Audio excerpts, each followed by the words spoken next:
कहकर बेचते हैं कि वो स्वतंत्र पत्रकारिता कर रहे हैं। इनमें से ज्यादातर लोग वो हैं जो छोटी छोटी न्यूज की दुकानों के जरिए भारत विरोधी खबरें आपके सामने पेश करते हैं।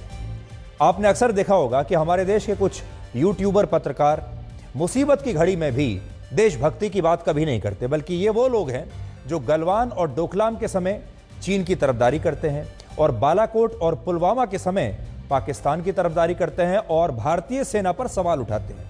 आप भी कई बार हैरान होते होंगे कि हमारी चीन से लड़ाई चल रही है और हमारे ही देश का एक मीडिया का हिस्सा चीन की तरफदारी कर रहा है। हमारी पाकिस्तान से लड़ाई चल रही है, पुलवामा हो रहा है, बालाकोट हो रहा है और हमारे ही देश के कुछ पत्रकार हमारी सेना पर ही सवाल उठा रहे हैं, पाकिस्तान पर सवाल नहीं उठा रहे। आप हैरान होते होंगे, जरूर होते होंगे। और इन सभी पत्रकारों की जो भाषा है वो विपक्ष के नेताओं से बहुत मिलती जुलती है। ये माओवादी और अर्बन नक्सल्स का समर्थन करते हैं। हमारे देश में लोग अक्सर ये चर्चा भी करते हैं कि इस तरह के पत्रकारों को और इस तरह की न्यूज कंपनियों को चलाने के लिए आखिर पैसा आता कहां से है, क्योंकि जनता तो इन्हें देखती नहीं। तो फिर इनके पास ये सब करने के लिए फंडिंग कहां से आ रही है, पैसा कहां से आ रहा है और ये सब कुछ क्यों कर रहे हैं। इसलिए आज हम आपको ये बताएंगे कि कैसे भारत में न्यूज क्लिक नाम की एक ऐसी ही कंपनी को चीन से 38 करोड़ रुपए मिले और इसके बदले में इस कंपनी में काम करने वाले पत्रकारों ने उन्हें भारत विरोधी खबरें दिखानी थी बदले में, और चीन के समर्थन वाली खबरें दिखानी थी। ऐसी खबरें दिखानी थी जिससे भारत कमजोर हो और देश के लोगों में अपनी ही चुनी हुई सरकार के प्रति असंतोष फैले। इस कंपनी के जरिए गौतम नवलखा नाम के एक अर्बन नक्सल को 20 लाख रुपए मिले, तीस्ता सेतलवाड़ के परिवार को लाखों रुपए मिले और कई ऐसे पत्रकार जिन्हें आप अक्सर यूट्यूब पर सुनते रहते हैं, स्वतंत्र पत्रकारिता करते हुए ऐसे कुछ पत्रकारों को 45 लाख रुपए तक इस कंपनी से मिले हैं।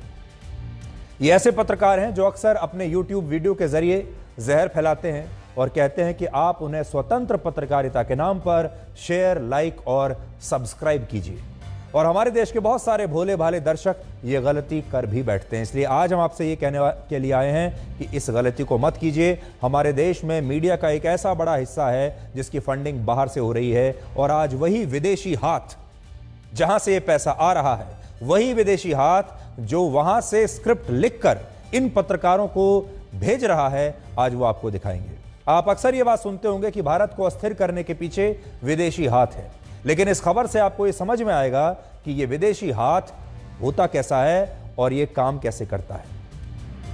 अब आप ये पूरा मामला आज अच्छी तरह से समझिए, जिसके कुल 4 बहुत बड़े बड़े किरदार हैं। आप ये समझ लीजिए मैं आपको एक कहानी सुनाने वाला हूं और इसके 4 बड़े किरदार हैं। इनमें पहला किरदार है भारत के उस न्यूज पोर्टल का नाम जिसका नाम है न्यूज क्लिक। इस नाम को आप याद कर लीजिए। न्यूज क्लिक नाम का एक न्यूज पोर्टल है। यह समझ लीजिए एक न्यूज की कंपनी है जो आपके सामने न्यूज लेकर आती है। दूसरे किरदार में जो व्यक्ति है उसका नाम है नेवल राय सिंघम।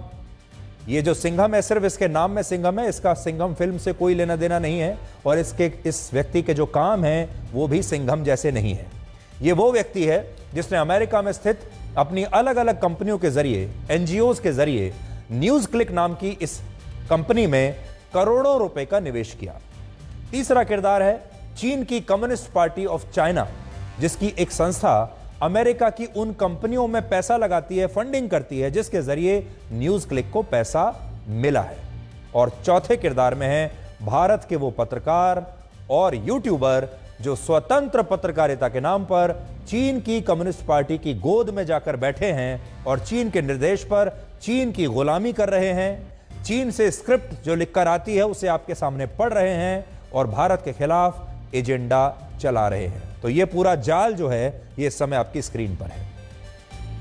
अमेरिका के एक मशहूर अखबार द न्यूयॉर्क टाइम्स में प्रकाशित हुए एक लेख में यह बताया गया है कि न्यूज क्लिक को वर्ष 2018 से 2021 के बीच विदेशों से जो 38 करोड़ रुपए की फंडिंग मिली उसके पीछे चीन था।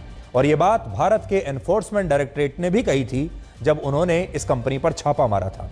लेकिन तब हमारे देश में विपक्ष से लेकर दूसरी संस्थाओं तक सबने ईडी को बिका हुआ बता दिया और कहा कि यह स्वतंत्र पत्रकारिता पर हमला है और यह सब कुछ सरकार के निर्देश पर हो रहा है। दुर्भाग्य देखिए, हम अक्सर न्यूयॉर्क टाइम्स की आलोचना करते रहते हैं, अक्सर कहते हैं कि न्यूयॉर्क टाइम्स भारत विरोधी खबरें छापता है और यह बात बिल्कुल सही है।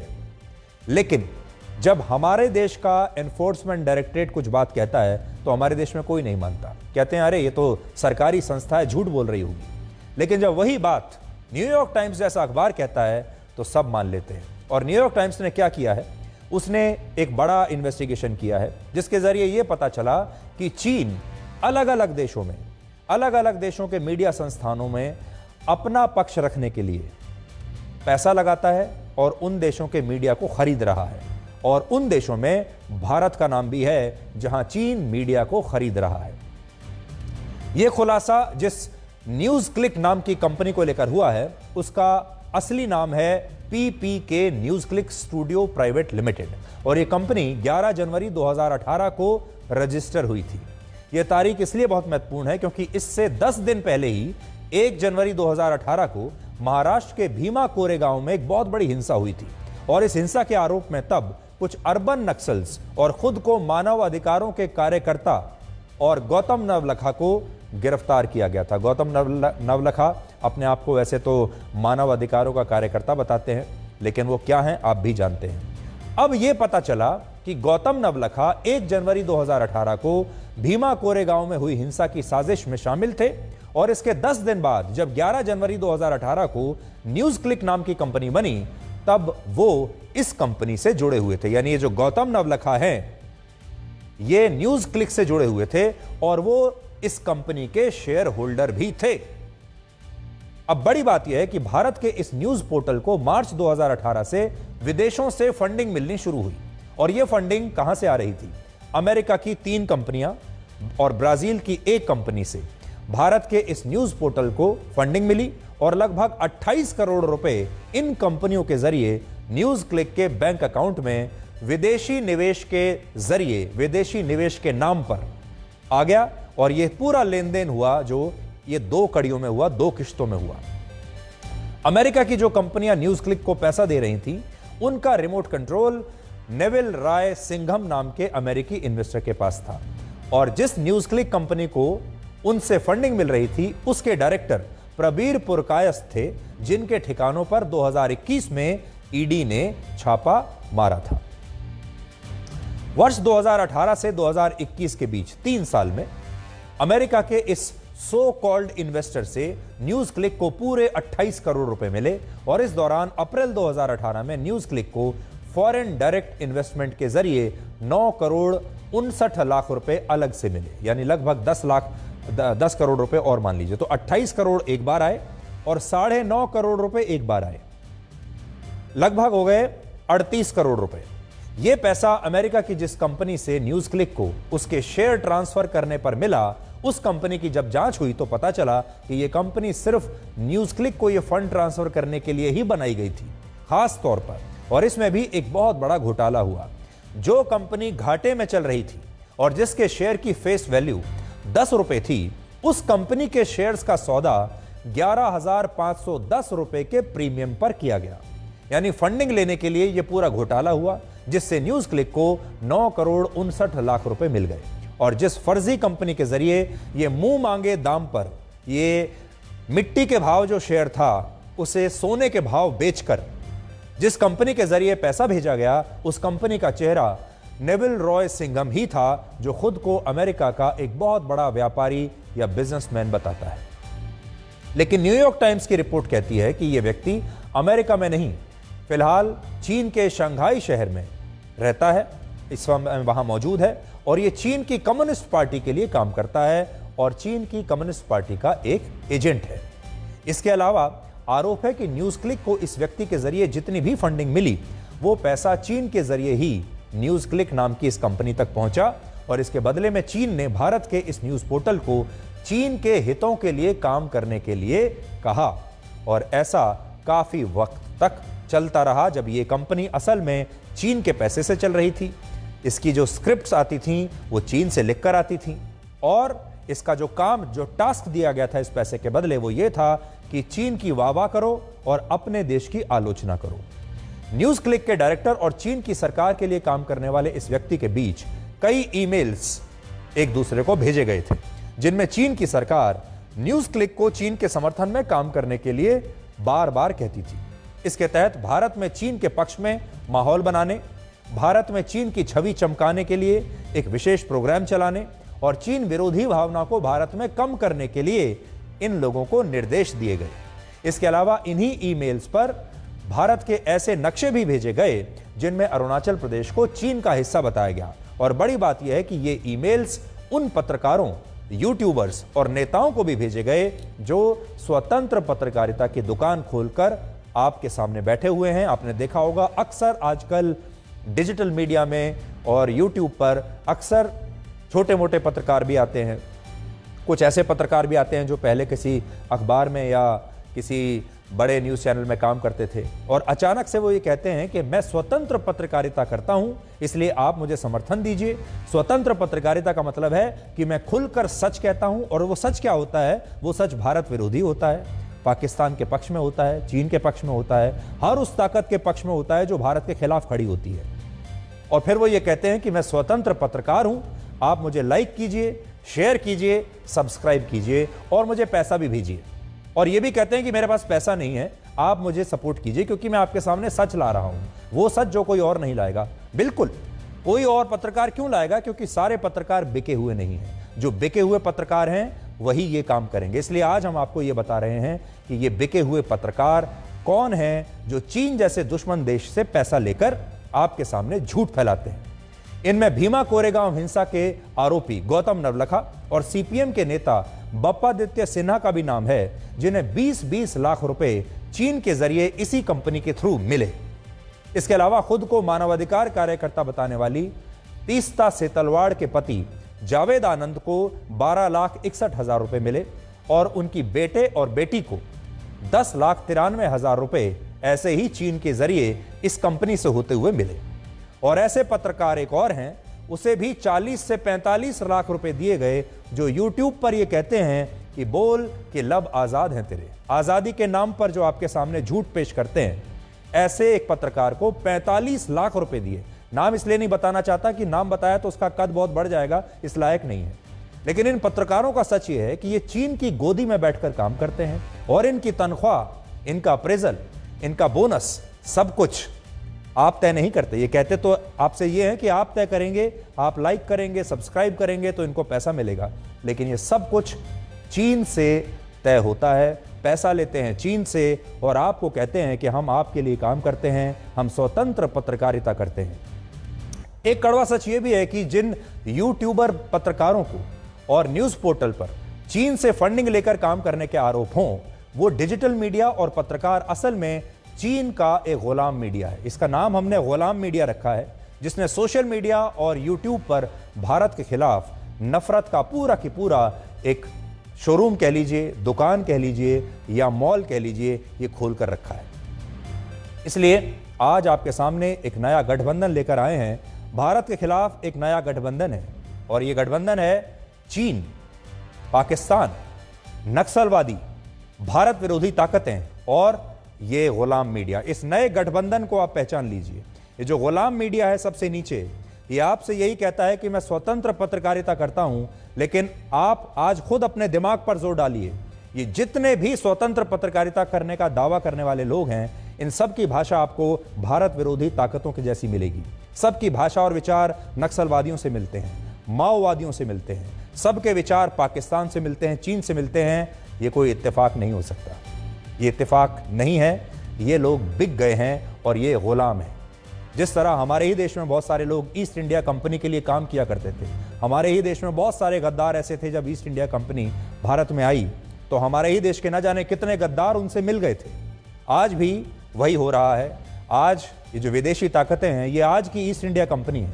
इसमें बहुत सारी बड़ी बड़ी मल्टीनेशनल कंपनियां भी हो सकती हैं, बहुत सारी मानव अधिकारों की कंपनियां हो सकती हैं, बहुत सारी एनजीओज हो सकती हैं विदेशों से, और बहुत सारी सरकारें भी हो सकती हैं जो भारत को अस्थिर करना चाहती हैं। और ये सारा गुलाम मीडिया उनसे पैसा लेकर ठीक अपने ही देश के खिलाफ गद्दारी करने के लिए तैयार हो जाता है। ये मामला कितना गंभीर है, इसका अंदाजा आप इस बात से लगाइए कि आज भारत की संसद में, लोकसभा में बीजेपी ने इस मुद्दे को उठाया है और कहा है, आरोप लगाया है कि भारत में कुछ पार्टियां, कुछ नेता और पत्रकार मिलकर चीन से पैसा ले रहे हैं और इस फंडिंग से भारत के खिलाफ एक माहौल तैयार किया जा रहा है। आज संसद में क्या हुआ, आप देखिए। अध्यक्ष जी, ये राहुल गांधी की नफरत के दुकान पर जो है चाइनीज सामान है, आज बड़ा एक सीरियस मामला मैं उठाना चाहता हूं अध्यक्ष जी। कारण यह है कि न्यूयॉर्क टाइम्स में इन लोगों को जो है केवल विदेशी ताकतों के साथ रहकर उन्हीं के न्यूज़पेपर में, उन्हीं के देश में उनके क्या हो रहा है उसी को यह मानते हैं। न्यूयॉर्क टाइम्स में एक बड़ा अच्छा न्यूज छपा है सर कि 38 करोड़ रुपया जो है न्यूज क्लिक जैसी संस्था को मिला है। और न्यूज क्लिक संस्था को जो न्यूयॉर्क टाइम्स ने लिखा है, वो लिखा यह है कि भारत में ईडी ने जो रेड किया है, आइस के बारे में ये लगातार बोलते हैं सर, ईडी की रेड में जो खुलासा हुआ है उसका पूरा खुलासा किया है। और वो जो न्यूज क्लिक है सर, वो देशद्रोही गैंग, टुकड़े गैंग जो भारत को खंडित करना चाहते हैं, वो न्यूज क्लिक उस संस्था का जो है हेड कर रहा है। पुरकायस्त उसका मालिक है। उसके सारे पैसे में कहां से मिले, कैसे नक्सलाइट को दिए गए, कैसे माओवादियों को दिए गए, कैसे शर्मा को, रोहिणी सिंह को, या मान लीजिए स्वाति चतुर्वेदी जैसे लोगों को केवल भारत के खिलाफ एक माहौल बनाने के लिए चाइनीज पैसा दे रहे हैं, उसके बारे में सर। दूसरा, मैं इस सरकार से मांग करता हूं सर कि जब भी भारत में संकट आया 2005 से लेकर 2014 तक चाइनीज गवर्नमेंट ने कांग्रेस को पैसा दिया, जिसका FCRA लाइसेंस भारत सरकार ने कैंसिल किया। 2008 में जब ओलंपिक हुआ, ये कांग्रेस को, ये सोनिया जी को और राहुल जी को बुलाया गया। 2017 में जब डोकलाम हो रहा था, उस डोकलाम के समय सर ये चाइनीज के साथ बातचीत कर रहे थे। कुछ विषयों पर न्यूज क्लिक का ये जो नवलका के साथ या पुरकायस्त के साथ जब हमने न्यूज क्लिक पर रेड किया सर, तो दिग्विजय सिंह का, सुरजेवाला का, सुप्रिया श्रीनेत का वो सारे ट्वीट आए सर, ये चाइनीज के साथ मिले हुए हैं, ये देश को टुकड़े करना चाहते हैं। कांग्रेस तिब्बत के बाद जो हिंदू चीनी भाई नेहरू की जो नीति थी, उस नीति को ये बढ़ाना चाहते हैं, ये भारत का विभाजन करना चाहते हैं। और इसमें ये चाइनीज के साथ मिलकर ये कांग्रेस देश को तहस-नहस करना चाहती है। ये सोशल मीडिया के माध्यम से, ये पत्रकारों के माध्यम से और चाइनीज के माध्यम से देश में एक अलग तरह का माहौल पैदा करना चाहते हैं। मेरा भारत सरकार से आग्रह है कि जितनी भी फंडिंग हुई है कांग्रेस को, जितनी भी चाइना ने फंडिंग की है, जांच की जाए और जितने लोग हैं उनको सलाखों पर पीछे डाला जाए और कांग्रेस पार्टी को किया जाए और कांग्रेस पार्टी को बैन किया जाए चुनाव लड़ने से। ये भारत के माध्यम से भारत सरकार से Congress, China, NewsClick a part of umbilical cord. और ये इससे सिद्ध होता है क्योंकि कुछ लोगों को तो ये भी आदत थी कि, और मैं नाम लेके भी कह सकता हूं, कि राहुल जी की नकली मोहब्बत की दुकान में चीनी सामान ये साफ नजर आने लगा है। चीन के प्रति प्यार ये दिखता था और भारत के खिलाफ दुष्प्रचार ये विदेशी जमीन पर भी और विदेशी न्यूज एजेंसियों के माध्यम से भी प्रोपेगेंडा के तहत होता था। एक एजेंडा था, anti India, break India campaign ये लोग चलाते थे। और इनके यहां सारा सामान चीनी है और चीन को सम्मान है। No one in any of our political parties can be considered to be anti-Indian. We have a different view of how India should progress and what India needs in terms of its future as a democracy. And that's the difference. It's not about any foreign country. In fact, we have been critical of this government for not being tough enough on China after they killed 20 of our soldiers in Galwan. So it makes no sense to make such a charge. हमारे देश में जब कोई गैर कानूनी काम को कोई रोका नहीं जाता तो फिर लोग यही करते हैं कि पुलिस और स्थानीय प्रशासन ने पैसा खा लिया होगा, इसलिए अब उन्हें ब्लैक नहीं दिख रहा और वाइट नहीं दिख रहा। और ऐसी ही जगह जो है, ये जो मामला है, ये अक्सर आपको ब्लैक नहीं दिखाई देता और वाइट नहीं दिखाई देता। इसलिए आज ब्लैक और वाइट में ये मामला हम आपके सामने लेकर आए हैं। अब आप ऐसा समझिए कि जब आप कोई मामला पुलिस थाने में लेकर जाते हैं और किसी पुलिस वाले ने रिश्वत खा ली होती है तो उसको कुछ दिखाई नहीं देता, और आप भी ये बात समझते हैं। इसी तरीके से जब मीडिया अगर रिश्वत ले ले और मीडिया ये तय कर ले कि आपके सामने सही तस्वीर पेश नहीं करनी है, तो फिर मीडिया ब्लैक को वाइट कहने लगेगा और वाइट को ब्लैक कहने लगेगा, और ये सब कुछ यहीं हो रहा था। इस मामले में भी कुछ यूट्यूब पत्रकारों ने खुद को चीन के हाथों बेच दिया थोड़े से पैसे के लिए, और ये पत्रकार चीन की गोदी में जाकर बैठ गए और उसके गुलाम बन गए।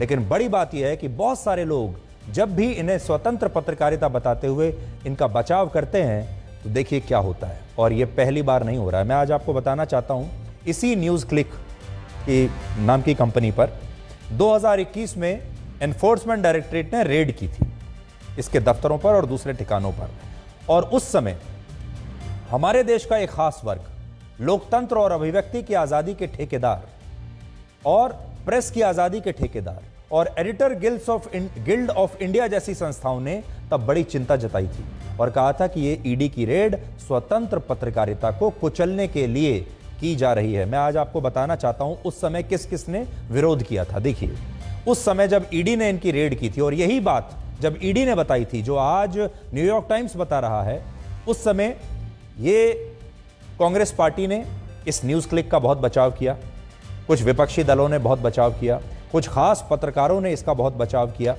और जो नक्सलवादी थे, माओवादी थे, टुकड़े टुकड़े गैंग के जो सदस्य थे, उन सब ने यह कहकर बचाव किया कि ये तो स्वतंत्र पत्रकारिता पर हमला है और सरकार जो निर्भीक पत्रकार हैं उनका मुंह बंद करना चाहती है। मैं आज एडिटर्स गिल्ड ऑफ इंडिया का एक स्टेटमेंट उसी दिन का लेकर आया हूं जिसमें वो कहते हैं, they are deeply concerned about the raids of the Enforcement Directorate at the office of the independent news website newsclick.in। यहां देखिए खास बात यह है, ये सब इनको बोलते हैं इंडिपेंडेंट न्यूज वेबसाइट। हर पत्रकार जब आपके सामने अपनी पैकेजिंग करता है तो कहता है मैं स्वतंत्र हूं, मैं इंडिपेंडेंट हूं। इन्होंने भी लिखा इंडिपेंडेंट न्यूज वेबसाइट, लेकिन अब आप सोचिए ये कितनी स्वतंत्र थी, ये तो गुलाम थी और ये चीन की गुलामी कर रही थी ये वेबसाइट। फिर आगे लिखते हैं, editors guild of India is concerned that raids by government agencies are not used as coercive measures to suppress free and independent journalism. यहां भी इंडिपेंडेंट जर्नलिज्म आ गया, और यही बात मैं बार बार आपसे बात कर रहा हूं कि ये इंडिपेंडेंट जर्नलिज्म के नाम पर आपके साथ सबसे बड़ा धोखा है, आपके साथ सबसे बड़ा छल है। ये इतने आज़ाद हैं, इतने स्वतंत्र हैं कि इनकी स्क्रिप्ट्स चीन से लिखकर आती हैं। ये कितने आज़ाद हैं कि इनका पैसा चीन से, पाकिस्तान से या फिर अमेरिका से आता है। उस पैसे से ये अपने पत्रकारों की तनख्वाहें देते हैं, उनकी जेबें भरते हैं और फिर उन्हें बताते हैं कि उन्हें क्या करना है। आपको याद होगा पुराने ज़माने में राजा महाराजा जब हुआ करते थे तो उनका एक दरबारी कवि हुआ करता था, और उस कवि का जो काम था वो ये था कि अपने राजा दरबारी कवि होने के नाते उसकी तारीफ में कुछ लिखना है और उसे इसके बदले में अशर्फियाँ मिलती थी। आज ये अशर्फियाँ बाहर से आ रही हैं, ईस्ट इंडिया कंपनी से आ रही हैं। ये बात आज समझने की आवश्यकता है, और हो सकता है बीजेपी को तो हमने देखा इस पर बहुत राजनीति हो रही है, बीजेपी इस पर कांग्रेस पर हमला बोलेगी, कांग्रेस बीजेपी पर हमला बोलेगी। हमारे देश में राजनीति तो हर चीज पर होती है, लेकिन आज हम आपसे बस इतना कहना चाहते हैं, राजनीति, नेता तो राजनीति करते रहेंगे, लेकिन ये भारत की पत्रकारिता के लिए एक बहुत ही खतरनाक बात है। और ये तो सिर्फ एक वेबसाइट के बारे में भी पता चला है, हमारे देश में न जाने कितने और लोग हैं जो ऐसा ही कहीं ना कहीं बाहर से पैसा लेकर इस तरह की मिलावटी खबरें आपके सामने पेश कर रहे होंगे। इसलिए आपको अब सावधान हो जाना चाहिए, क्योंकि न्यूज़ में मिलावट शुरू हो चुकी है। दूसरी बात एक और हम स्पष्ट करना चाहते हैं, यूट्यूब पर जितने भी पत्रकार हैं हम सबके बारे में ये बात नहीं कह रहे, इसलिए ये बात हमारी याद रखिएगा। सारे लोग खराब नहीं हैं, यूट्यूब पर ईमानदार लोग भी हैं, डिजिटल स्पेस में ईमानदार लोग भी हैं, डिजिटल स्पेस में यूट्यूब पर ऐसे पत्रकार भी हैं जो बहुत ईमानदारी से बिना किसी से पैसा लिए, जिनकी रीढ़ की हड्डी सीधी है, वो भी काम कर रहे हैं। लेकिन जब इस तरह के जो पत्रकार हैं जो 40 लाख 45 लाख रुपए में अपनी आत्मा को बेच देते हैं, उसकी वजह से सब लोग बदनाम होते हैं। तो आज के लिए ब्लैक एंड व्हाइट में इतना ही। अब आपसे हमारी अगली मुलाकात होगी कल रात